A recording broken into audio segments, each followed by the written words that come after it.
Gentlemen, welcome to the Joe Show. I'm your host, Joseph Decker. I want to thank everybody for tuning in here early today, man. We've been out for a little while. And when I say we, talking about me, it's been a while since the show. I think our last show was July 6th. So exactly 18 days since then. And, it's been busy. It was AAU season. It was the prime of AAU season. We had Rock Hill. There was California. There was Peach Jam. I think Houston got to host Puma this year. So there were so many AAU events going around, and being with Next Up, I had to be out and I had to be watching some of the top talent. I decided to go to Peach Jam for the first time this year. Man, it was phenomenal. It was one of the best Peach Jams I've been to or ever seen. This, like I said, was my first one, but I've always kept up with it a little bit. But this one was surreal. There was a lot of upsets. There was a lot of top teams standing out. We had some of the top players in the country come back and play in the middle, like a Brandon McCoy Jr. So there's so much talent in the country right now. I know a lot of people like to give that 26 class a little bit of a bad rap, but man, that's a good class. There's a lot of talent in the 27, 28 classes. I even took a day and went to the convention center and caught a little bit of the talent in the junior EYBL. And, we have so much talent in the country, man. And, there's no type of down years coming. There's a lot of talent and we'll be fine. But, getting on to that, man, I want to appreciate, again, like I said, everybody joining on to the show. It's been a little bit, like I said, so I appreciate that. I also want to say this. We're looking to add some more sponsors to the show. We always have sponsors before the show, and if you contact me, you guys have my social media, so I'd love to get into contact and do some details. I'd love to tell you guys what we offer, how much the prices are. I'll go ahead and be honest with you. It's nothing crazy. We're not going to charge you like crazy. It's nothing like that. It's easy. It's just a base sponsorship. You guys support me. I want to support you back.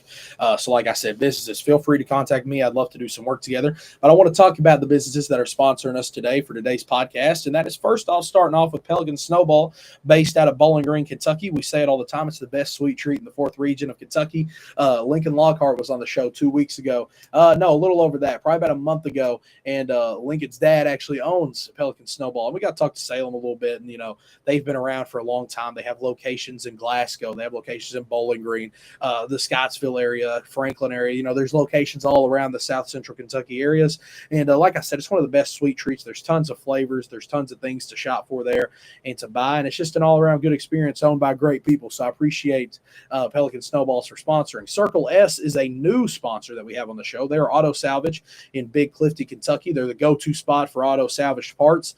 They also sell tires, new and used, and you can find them on Facebook. Facebook's the best spot to check them out and maybe see what they're selling or what's on the market. Like I said, it's in Big Clifty, Kentucky, and you can call their number and it'll be attached to their Facebook and whenever you search them up online. H&W Dukes is a top 10 Adidas distributor in the world. They're based out of Campbellsville, Kentucky, but they have several other locations, including Madisonville, Bowling Green. And that's our good guy, our good friend, Mr. Horn, but also Coach Josh Kays of Taylor County, who's another legend. He had a great year on the Puma circuit with Kentucky Basketball Club. 15U had a lot of talent. They had a lot of success this year with year one. And I know he's got a really good Taylor County team this year that a lot of people's excited to see. So like I said, big thanks to H&W Dukes for sponsoring the show. I really appreciate it. Grayville Funeral Home is our longest sponsor. We've had them on here for over a year. Grayville Funeral Home is based out of Edmonson County, Kentucky, right in Brownsville when you cross the Edmonson County Bridge. And it's a sad thing to talk about, but there's been a lot of passings. There's been a lot of deaths recently. And, when you get in a moment like that, you want somebody who can be there for you, someone who can work with you easily, a cheap, affordable price, and make that situation not as stressful as it already is. And Roy Grayville is one of the best guys that's for. He's a great, laid-back, sweet man. He's a big sports fan. He loves WKU, so Roy's a great person. He's able to connect with. He's able to talk to, and I'm a big Roy Grayville fan, and I really appreciate him and everything that he does. I also want to give a big shout-out to our other sponsor, which is Clark Agritech Applicators. That's my good friend Cooper Clark. Cooper Clark is a beast, man. He's a young entrepreneur. He's young like myself, a little older. He's 19, but he's putting in a lot of work. He's been doing things for farmers for about the last 2 years now. He's a sprayer. A lot of people in Kentucky, we like to farm, man. We got a lot of people like that, so a lot of people can balance that and sports at the same time. So I always like to have somebody in the agriculture realm be a sponsor to the show. So go check out Clark Agritech Applicators. They're the future of agriculture, and give Cooper Clark a call, man. He'd really appreciate that. I want to thank all of our donors and all the people behind the scenes who send private donations and like to support the show from afar, our tech guy, Ronald Scott Lindsay, and my great friend Luke Wilson. So I want to say appreciating to everybody who's tuning into the show so far. And let's not wait much longer, man. You guys didn't just come in and tune in for me. You guys want to hear from our guests. And tonight, man, we got a great guest, Coach Eddy Wagner from Indiana. He coaches Indy Heat 16U, who is coming off a Peach Jam championship. Kentucky fans were familiar with a lot of their talent, especially the big guy, Ferlandez Wright. Everybody in Kentucky's a Ferlandez Wright fan, man. So we're going to talk to Coach Wagner all about his Indy Heat team, what he does outside of Indy Heat. You know, people have lives outside of AAU, believe it or not, and a little bit about him. And we just want to touch base with him and talk to him, and let's have a good interview. Coach Wagner, let's welcome you onto the show, man. I'm Coach, good, man. Thanks for having me. Of course. You know, I hate to always get into things too quick or start things like right off the rip, but we got to talk about it, man. You're a Peach Jam champion. How does that it's feel? Still kind of surreal, man. I think I was just engulfed in the moment a little bit, and because once I got back home, I got right back to my normal life of being a husband and a father and teaching at my school, and I haven't really like sat down and kind of just thought about the whole process. You always talk about falling in love with the process, and I feel like that's what I'm kind of reminiscing on right now. Yeah, Coach, I have to ask this question. Like I said, there's a lot of people who get caught up in AAU. They think AAU is all life revolves around, and sometimes it can be a yearly job, man. You're always having to recruit. You're having to stay in touch with people, making sure you got the guys back for next year. So I got to ask you this question. What's your position outside? I know you coach at the high school level, so kind of tell us, who is Coach Wagner outside of Indy Heat and his job as the head AAU coach of the 16U team? And what's some things you like to do outside? Yeah, so like you said, man, AAU is kind of a full-time job. I had to make my wife aware of that once I took the head 16's job last year. Said, look, I'm going to be on the phone a lot more, and I swear it's going to pay off in the end. And she is all for it. But outside of AAU, I've been coaching around the Indianapolis area for what I want to say now, about 7 to 8 years. When I graduated college in 2017, I just turned 30 this past year.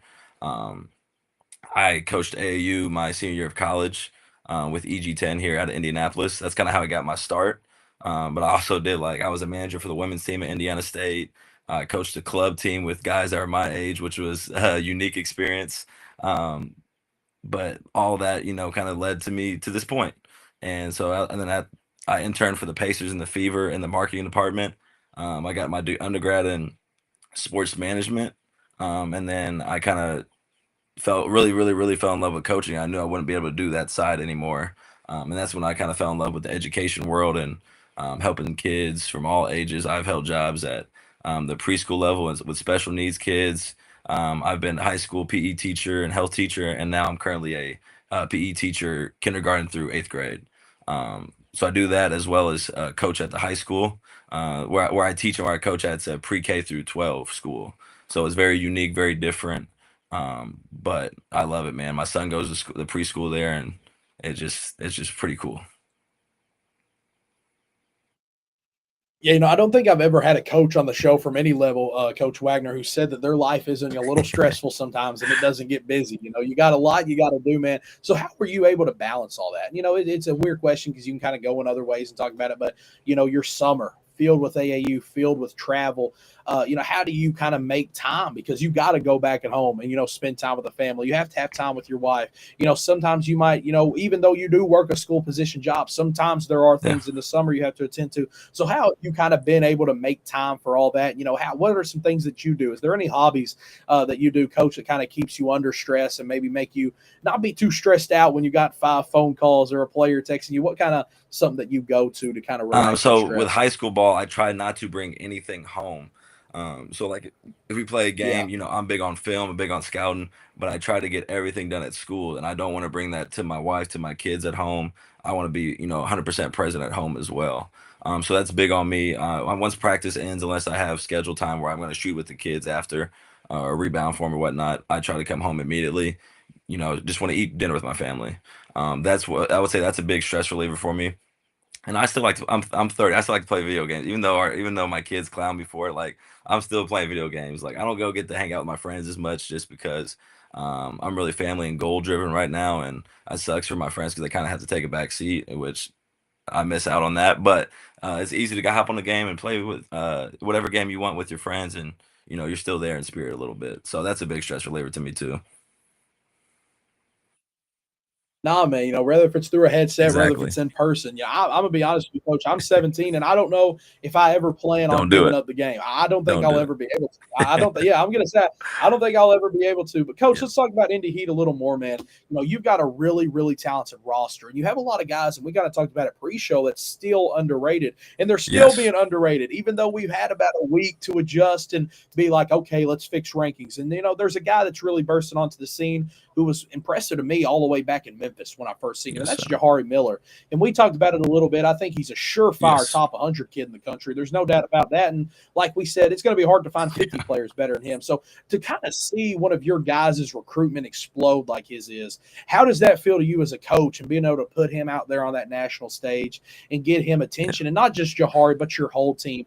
What do you do a little bit outside of the game? How do you contact these coaches? Are you always trying to sell your kids to coaches? But kind of answer that. It's a two-part question. It's a long question, but talking about your guys as a team, helping their recruitment, and how you've been able to connect these Yeah, kids so with I think coaches. to answer your first part, kind of put those guys in the best situation possible, which comes to me having them prepared for their games, whether it be PGM Championship, whether it be the first game back in Memphis. Make sure they're prepared for the other team. Make sure they're prepared on what we're going to do offensively and defensively.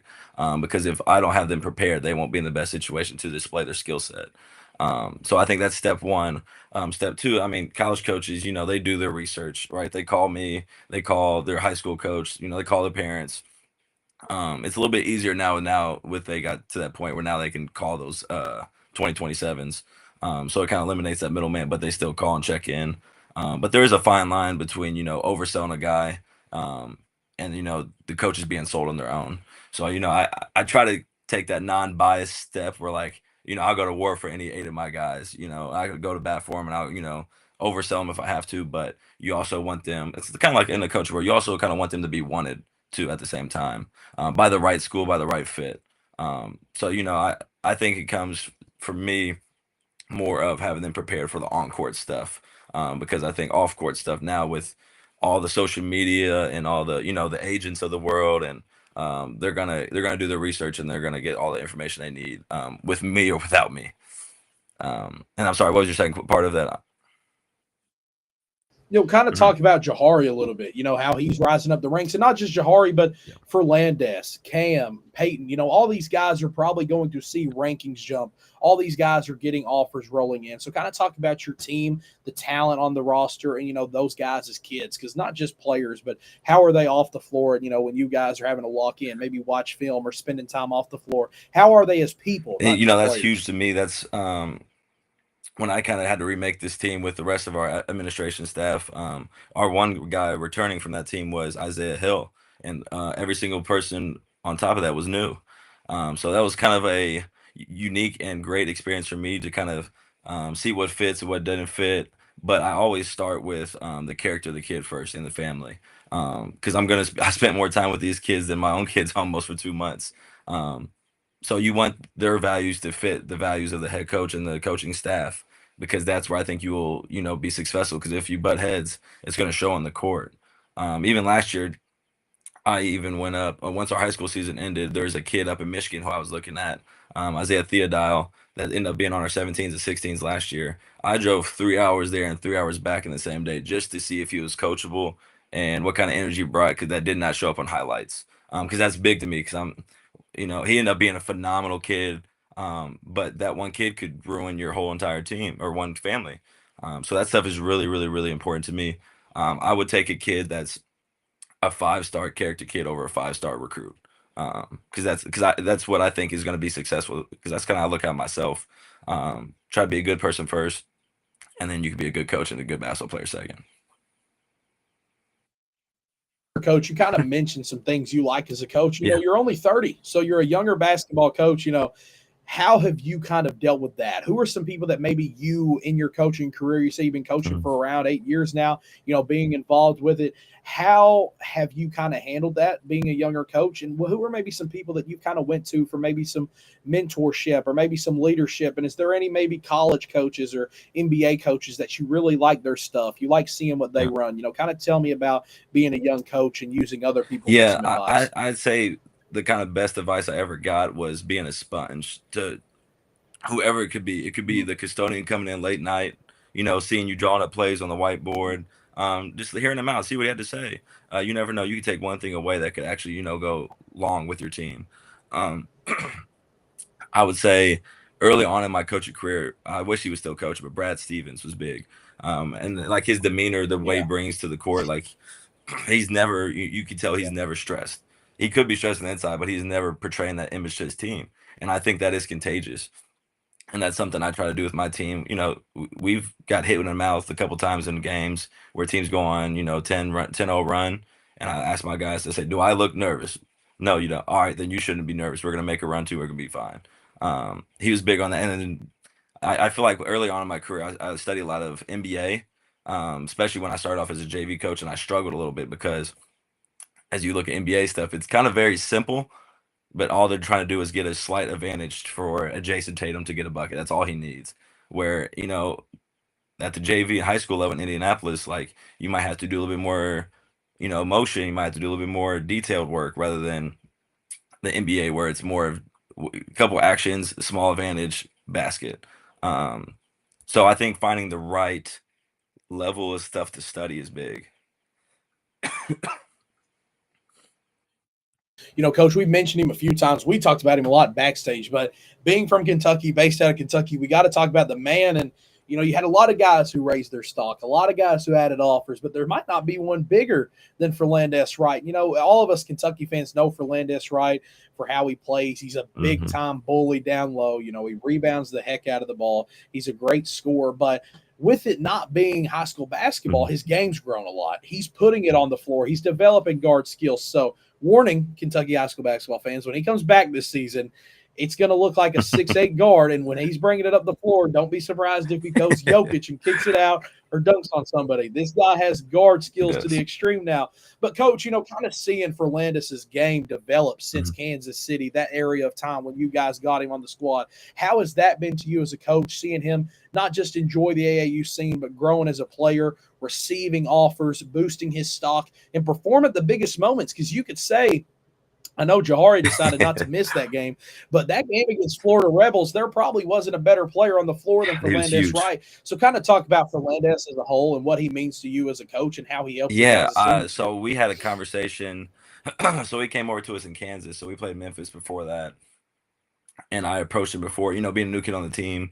I was like, "Look, man, I know you're starting caliber talent, but I'm gonna have to bring you off the bench, the first few games just to kind of get you acclimated, um, and for you to prove yourself why you should be in this role." And I think I fell in love with him that day when he was like, "Coach, I got you, no worries, like whatever's best for the team." And I was like, "Yep, that's exactly what I needed to hear." Um, be ready to go. And he was ready to go from the jump.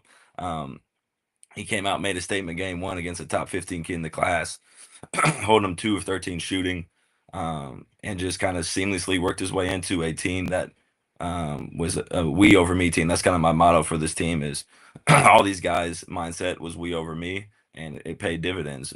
You saw in the finals. Nobody cared about, points. Nobody cared about rebounds, assists. Only two numbers I cared about was our number being more than the other team's number. But he was great, man. It was kind of cool to see, excuse me, him develop over the summer and just. I try not to put kids in boxes at all, unless you show me that you should not be dribbling the ball off the court. Then we have a talk. Then we'll say, "Hey, next time, kick it up." But I let him go from the jump. Like I gave him zero boundaries. If you get that rebound, I expect you to either kick it up, or if you have a good driving lane, you drive it up and you make the right read, which he is more a willing passer than just as anybody on our team. And he gave us a different type of look. If you watch us play with Isaiah Hill, he shoots the ball extremely well from three, being a 7-foot kid. So with Verlandis, he was able to go down low, bang down a little bit, and be able to kick it out and spray to the Jahari Millers and Cam Mercers and the Peyton Kims of the world. Um, Man, he was so big for us. So big for us. There's a picture on his Instagram, and I retweeted it, and he came off the court and I gave him a big hug. I was like, man, I appreciate you so much, and I love you so much, and like thank you so much for choosing to stay with us, because I don't know if we're here without. I mean, I can say that for all 8 of our guys, but I don't know if we're here without you. No, for sure, coach. One guy that you definitely wasn't able to be there without him is Mac Welker, hitting that huge shot against Main Streets. And, there's always going to be guys coming off the bench who could start on other teams and could play huge minutes. But, he made Yeah. such a big impact on this team. And, coach, I'm going to kind of make Mhm. this a two-part question. Talk about Mac's impact on this team and, maybe coming off, he was coming off the bench and how he was able to bring a spark off the bench and provide talent and fill in for a guy maybe early in the game. There's some games a guy Yep. could pick up 2 fouls at the start, and it feels like the other kid started. So, and what kind of energy did he bring to the team, and what made him special? Everybody's probably labeling him right now as only a shooter, only hit a big shot, but kind of talk about his whole game, what makes Max special, and then how beneficial and important a bench is to a basketball Yes. coach at any level. So we'll start with that. So I try to preach to our guys. All 8 of you guys are gonna make an impact. I don't know when, but you're gonna win us a game.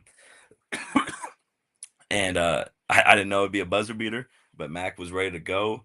We made that last second sub to kind of get him in the game.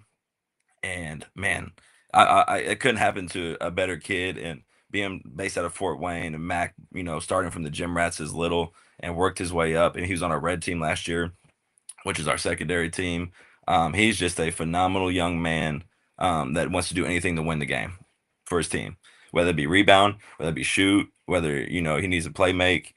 He rebound, like he was very, like try to tell him, like he really got in there and kind of banged with those guys, and that lack of athleticism did not show up because he really wanted the ball. He really wanted it more than those other guys. We could talk about every individual guy, and I want to try to mention everybody. It'll be hard, but you got so much talent on this team, and they're all 2027s Yes, sir. besides Cam Mercer.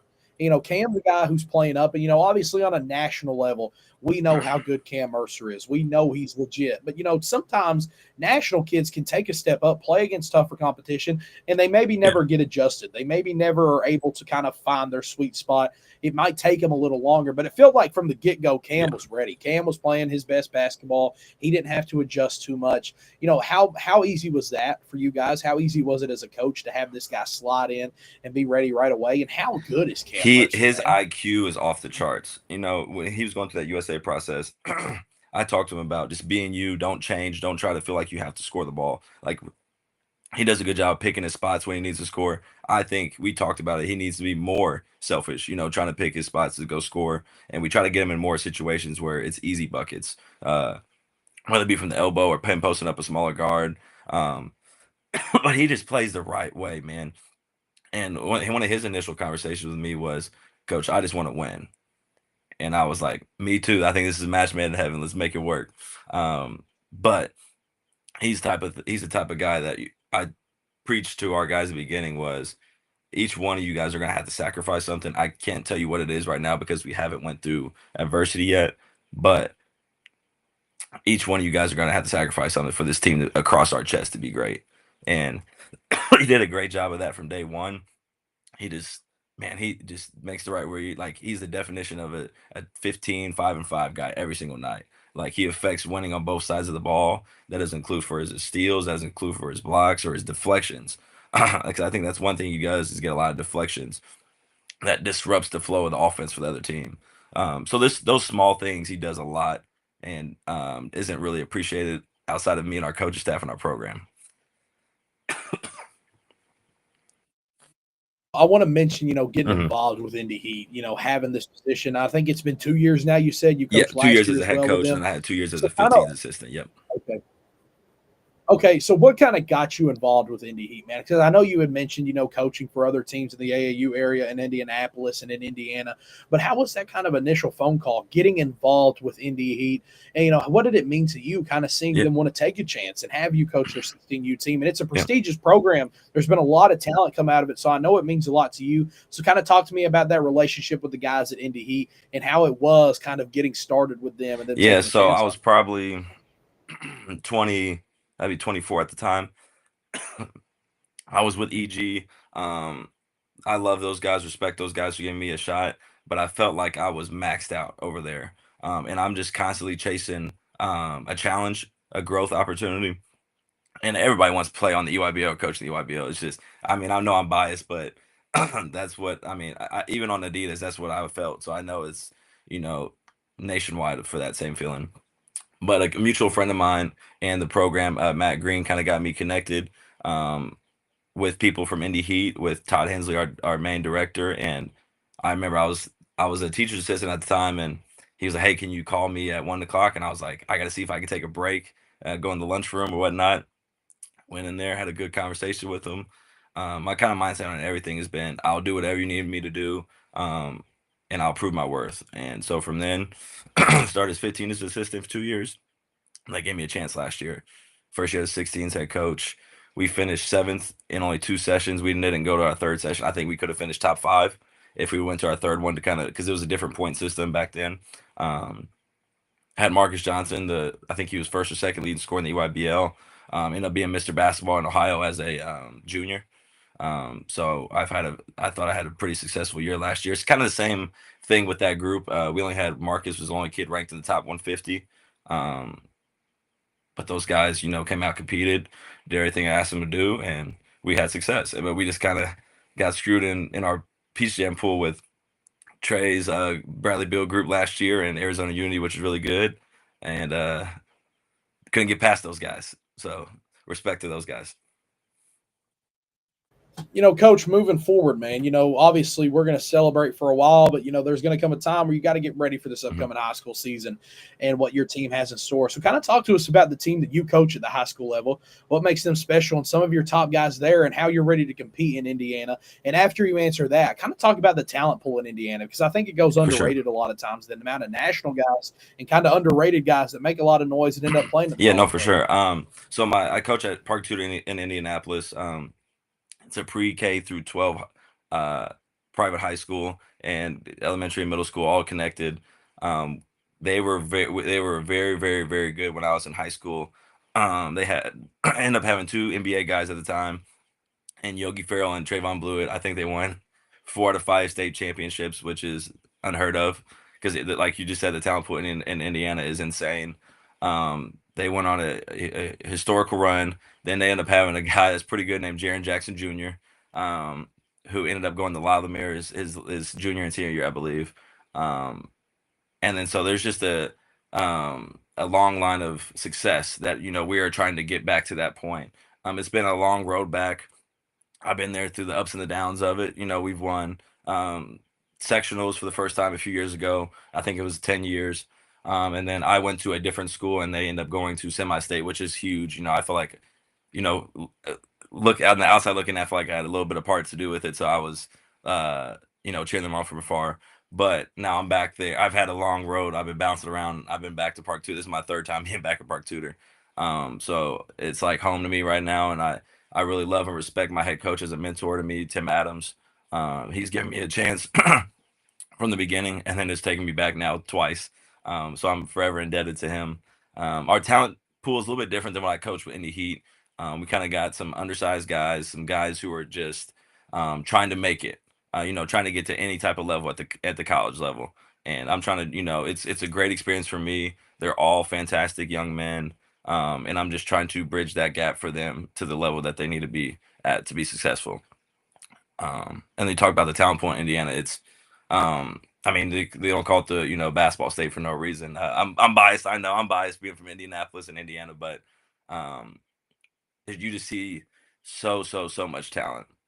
Like we talked, pre-show about there's a couple guards out of Fishers that are 2027s that are really good.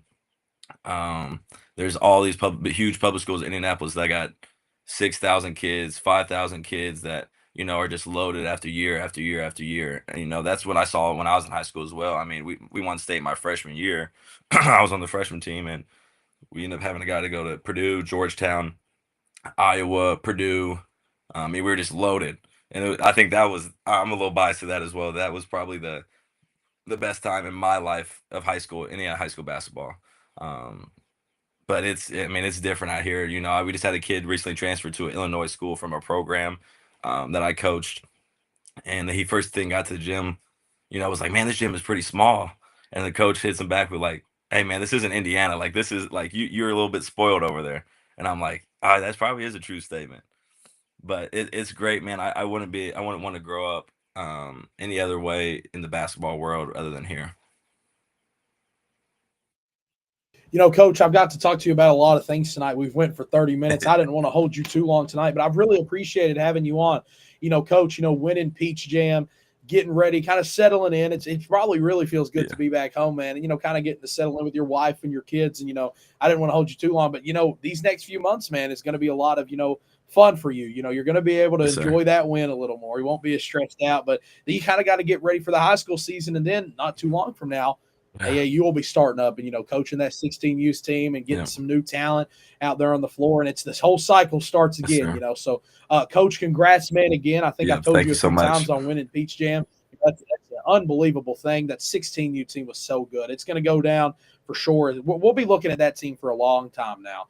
And I'm really excited to kind of see where all those guys go 3 or 4 years from now, where they're playing. But, Coach, I've appreciated having you on tonight, man, and talking a little bit. I know a lot of Coach Wagner fans tuned in, Indy Heat fans tuned in. So kind of say something to them tuning in and watching. And I've appreciated having you on the show. Thank you so much, man. Anytime. I really appreciate everything you do for myself, bringing me on here, and then everything you do for my guys on the social media platform. Like, it's really appreciated, man. Of course, man. Well, Coach, we're going to get Trey Pearson on here in just a few seconds. Like I said, again, I appreciate having you on. We don't do as much Indiana stuff during the season, but Anytime. I'd love to have you back on again soon in the future, man, and we'll talk. So, Coach, I appreciate having you on. Have a great rest of your night, and, enjoy and celebrate that. Thank you, man. I appreciate you again. Yeah. Of course. Thanks, Coach. That was Coach Eddy Wagner of Indy Heat 16U, Peach Jam champion. Peach Jam champion Eddy Wagner joining the show today, man. I've really appreciated having him on. I kind of contacted him right off the win and told him, look, I want you on the show. I want to talk about it. And we got to talk about his talent pool, the guys he had, and what made his team special. But our next guest on a night show is a guy I've known for a little bit now. And, I'm going to say that I've been on this guy for a long time, and I have, man. I hate to be that guy, but I have. I know how good Trey Pearson is, and he's blown up, man. It's hard to find a guy in the country right now who's making more noise and boosted their stock at an event. And we're blessed to have him on the show tonight. I got to see Trey a few months back at a WKU visit, and I was like, man, I've only heard good things. You're a dog. I enjoy watching your game. I actually got to see his team play at the high school level, but I think he was out. They had played Callaway County at Marshall. At Murray State. So I was sad about that, but there's not been a bigger guard stock booster. There wasn't a better guard at Peach Jam than this guy. So, ladies and gentlemen, let's welcome on Trey Pearson onto the show. Trey, what's up, man? How you been? How you been? I'm doing good. I introduced Coach Wagner as Peach Jam champion. Trey Pearson's a two-time Peach Jam champion. So, Trey, you've had a lot of success, man, at that level. But, Trey, kind of recap it, man. How has this past week been since Peach Jam? How are you kind of, settling in back home, getting back home, talking to these coaches? How's life been the last 4 or 5 days as well? It's definitely been good. It's been a lot of phone calls, a lot of, prep school agents have been calling, but it's been fun. I've been, getting back in the gym in my school. So, it's just getting back on my sleep schedule, eating home-cooked meals now, living off fast food down there in North Augusta. But it's been good. It's been fun for sure, connecting with all these coaches. But, yeah, it's just been fun. Definitely been a little busy. Bradley Bill Elite, man, we should have known the talent pool you guys had. It was a great team, but there were some ups and downs. You guys had some injuries. Some guys wasn't playing. So it wasn't the fully healthy Bradley Bill team that we had seen sometime during the season. So to make this run and to look like you guys did, it was a lot of dominance. It meant a lot. Talk about this Bradley Bill Elite team, man, and, spending your last few years of AAU with them and what these guys mean to you. And going into Peach Jam, did you kind of get the idea that you guys were the favorite and you guys could really win this thing? To be honest with you, going into Peach Jam, we were a little shaky, 2 of our starters out. And then, we got 2 new people. Well, really 1. He just came for Peach Jam. So he was like, it's going to be a little shaky, but really just, stay locked in, listen to coaches and just, try to do whatever we can to win the game. And, it worked out well for us. And, we just had, a good culture, a good brotherhood, to be honest. Everybody was super tight. So it just, helped us win for sure. You really could tell it was a big family, Trey, and everybody bought in and wanted to play together. J.J. Andrews, Sheik Pearson, the White brothers, Jalen Mitchell, who had been dealing with some injuries, so it was really good to see him back on the floor, actually playing up, which I know most people know. But, it was a lot of talent. You guys actually lost a guy and Mika Mirian, who didn't even play with the team this year, who was on there last year. So there was some talent that you guys had lost. But, at the end of the day, you guys are still able to win it and come out as champions. I got to talk to you about this, Trey. Your recruitment's been firing up a little bit. You received multiple offers from Speech Jam, getting some phone calls, talking to coaches. How has that been? Being able to interact with more coaches and kind of tell us about your offers you have right now in the schools you've added in the last few days. Yeah, definitely. Talk to all these coaches definitely like a good feeling. Like, it's like a dream come true since I was a kid, but I always wanted to talk to like as many D1 coaches as possible. So all the offers I got a few like High Point, Murray, UAB, offers like that. Definitely been wonderful. It's been a good feeling for sure. And like a lot of coaches been staying in contact, but definitely all the coaches that offer me, I really really thank them a lot for believing in me for sure. You've added UIC, High Point, and UT Arlington in just the last few days. So coaches are kind of starting to call. Kentucky's shown some interest. So you're getting your name out there, Trey, and these coaches are really starting to get a hold of you. Going into the high school season, we're going to talk about Peach Jam and Bradville Elite a little more, but talk about Pope John Paul, man, and the experience you've had with them these past few years and playing with them in Tennessee. How do you talk to the coaches? Have you been in contact with the coaches? Have they kind of talked to you to congratulate you and kind of tell us about the back at home life? Yeah, definitely. I was in the gym today. I seen one of my assistant coaches, Coach Abner. We chopped it up for a cool like 10, 15 minutes. We were just saying like how we gonna win this year. Really, we already focused on trying to win state. I talked to my head coach, Coach Wade. He just congratulated me, told him how proud of me I am of me. You know what I mean to say. And then Coach Lane, my other coach, he FaceTimed me. He work. He don't work at the school, so he don't be our school. But yeah, he called me. He congratulated me too. And then really we just try to do whatever we can to win the game. Win state. And really just it's been a good 3 years with them for sure. We made it to state my sophomore year. We lost in the Final Four to a good Barcrest team. And last year we lost in the Elite Eight to NBA. They was definitely a good team. But this year, I hope this is our year to win for sure. Yeah. Trey, obviously, like I said, not going to make a commit on stream. We don't do that. And I'm not even trying to peer pressure you about anything. But I want to ask this recruitment question. It's always fun to kind of hear players' responses. That decision's going to come. You're going to make that decision. You're going to talk to coaches. But what is something that you're looking for when you make your college decision? What attracts you from colleges? And what are some things you like? Really just a good relationship with the coaches for sure. Like, just a coach I can, really bond to. Since I'm a point guard, really got to be the person that's on the coach on the court. So really just somebody I can bond with, a good brotherhood for sure, and somebody that believe in me, and a good defensive team, a team that loves to play defense for sure. Trey, going into this, your name is still being underrated, but you were underrated going into this. They only had you labeled a 3-star. They only were given so much attention to maybe some other guards.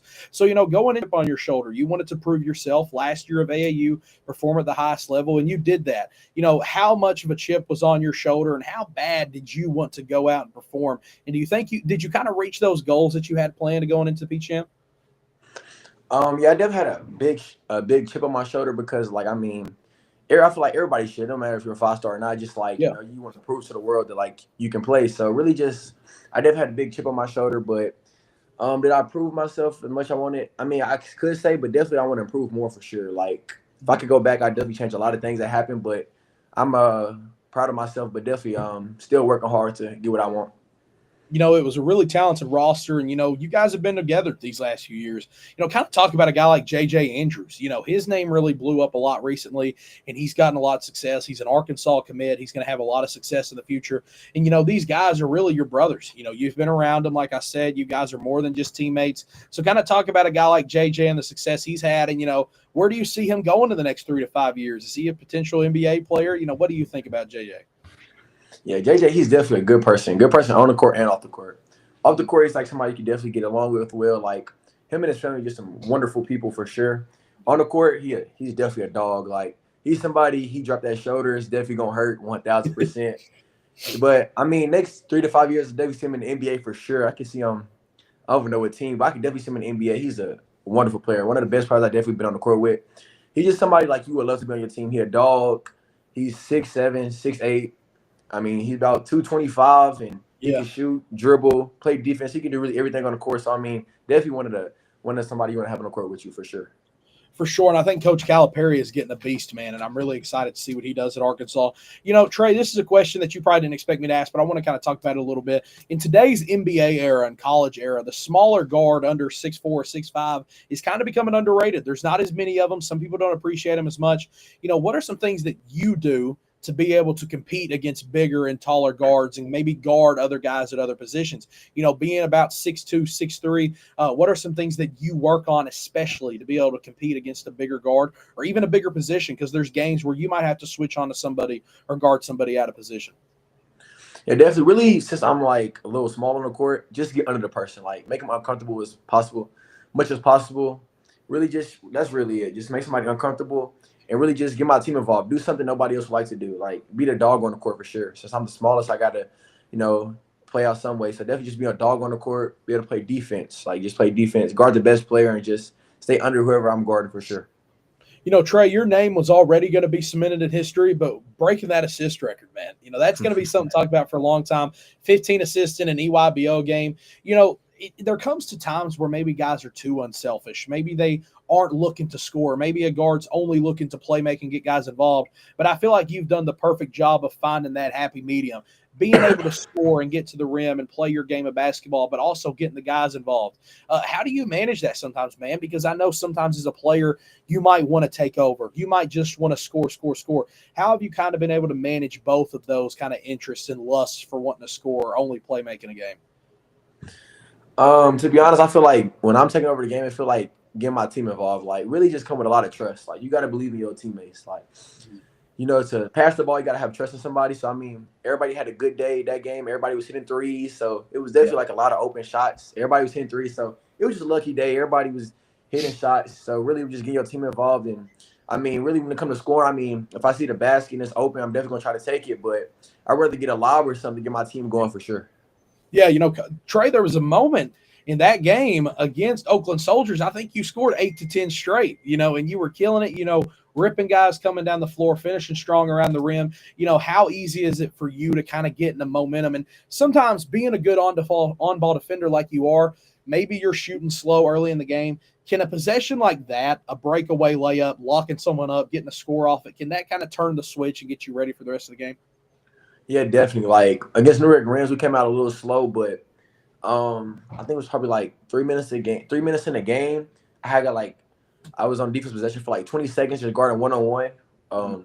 Definitely like bought energy for my team and the coaches and the crowd. It really just got everybody going. So when I got everybody going, it's like after that, it's like the flip turned, switched on, and we just started playing good after that. For sure. Trey, spending that last AAU season, man, I know you're obviously happy right now, but it's going to suck, not going to be able to play AAU anymore. And you had a lot of great memories, man. And one guy you were able to be around and not just be mentored by, but coached by and probably build a good relationship with was Bradley Beal. Trusting him to have you on his program, play under his name, who's had so many good players go on to play at the next level. How does that feel to you to be loved and respected by a guy like him? And how were conversations with Bradley Beal? Did he mentor you through a lot of your game? Did he ever share some advice? Talk about that relationship with him. Yeah, Bradley Beal, definitely. He's one of the nicest people I probably ever met. Like you get you think of NBA player, you think like a little stuck up, a little bit like that. Yeah. But I mean, talking to him, it was like talking to a regular person. He was really just a nice person. We had good conversations for sure. We had like a lot of conversation about it don't matter who you play against, who watching, any college coaches on the sideline, just play as hard as you can, as much as possible. Like he told us, he told me, I'm not top 100 in guards and rankings or nothing. Just come out there and play. Then speak after that, you get your name out. I mean, he's after Peach, I'm definitely got a little name for myself, but Brad's definitely like somebody I look up to for sure. He's like family for sure. He just taught us everything. He taught us just play hard. Like he just made sure everybody play hard at all times.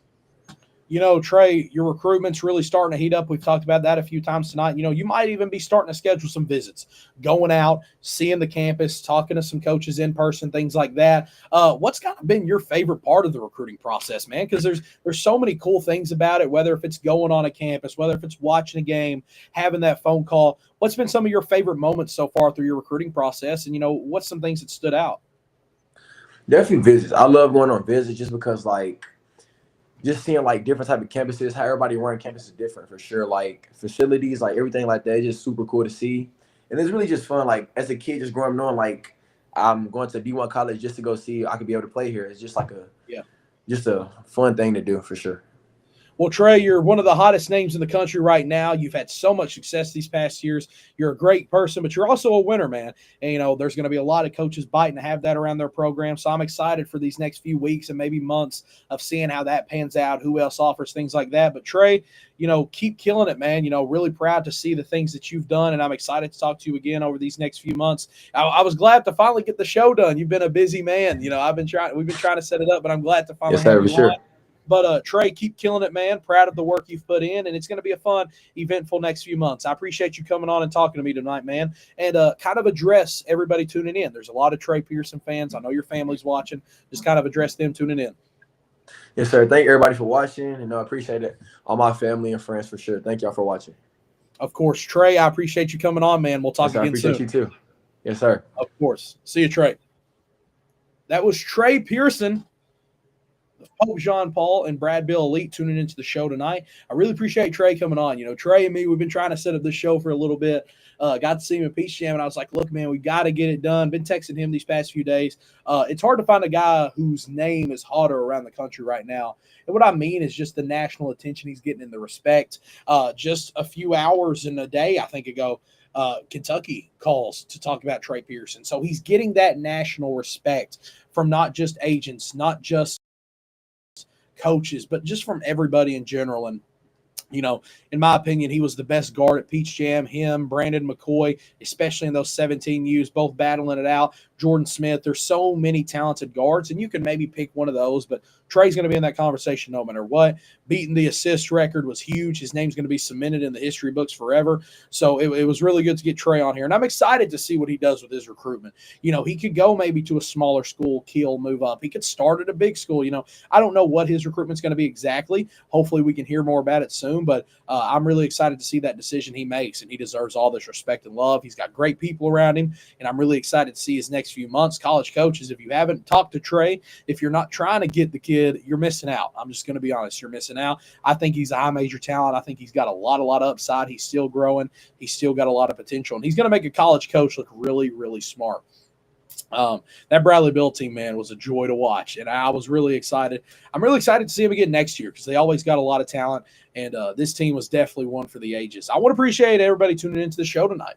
It was a good show. We went for about 45 minutes, and there was a lot of good moments. Talking to Coach Wagner, who was on the show earlier, talking about Indy Heat, and then sitting down with Trey and talking about Bradley Bill Elite, Pope John Paul, his recruitment, the guys around him, and etc. So if you like the Joe Show, drop a follow, subscribe, like, do all of that. I really appreciate it, man.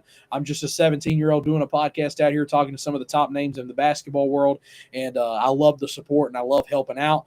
I really want to show support to businesses and put your business out there in front of other people. We're doing about 9.5 to 10,000 watchers a show. Maybe they're not watching the whole thing, but they're tuning in. They're catching it at times. So have your logo displayed at the top, and let's promote your business. I really appreciate all the business that's already sponsored now and the private donors and the people who's sending money.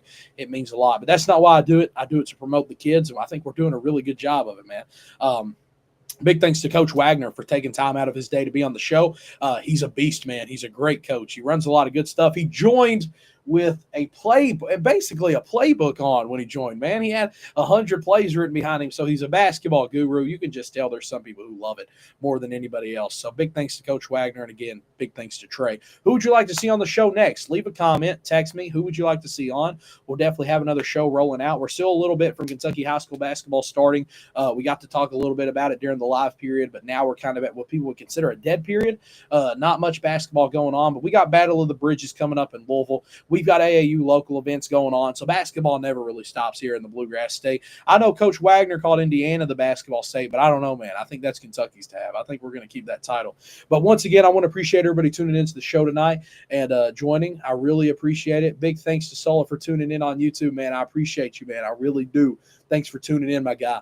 And once again, everybody, thanks for tuning into the show. Catch us again live next week. And like I said, sponsors, reach out. If you want to get your son, if you want to get a friend of yours, if you want to get a top name on the show, let's make it happen. Let's do it. Let's talk to them. Big thanks to everybody for tuning into the show today.